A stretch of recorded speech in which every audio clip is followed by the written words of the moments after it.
Hey, what up YouTube? I'm here.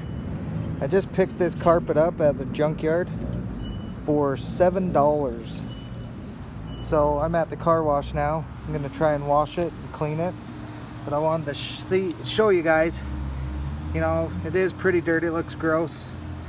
But I bought some carpet cleaner. I'm gonna go vacuum it, clean it with carpet cleaner, then I'm gonna hose it with the high power spray and see what it turns out. So when I get there, I will show you. Hey YouTube, here it is. This is after vacuum.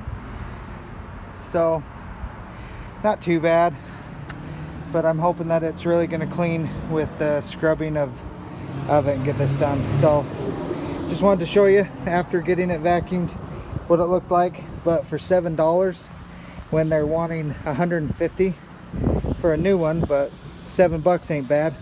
If it doesn't really turn out, I'm only out $7. So anyways, I'll go get it cleaned and I'll be back. YouTube, I'm back. Okay, I just got done power washing it. I got done vacuuming it out again, trying to help take out that water.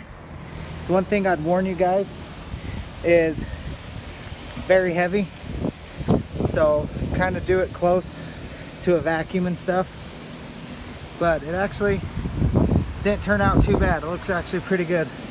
Noticed some damaged areas, but it's a 2006 this came out of, so can't really expect it to be brand new, but for the most part actually looks pretty good. So anyways, thanks for watching. I'll get it put in my car and let you guys see what it looks like.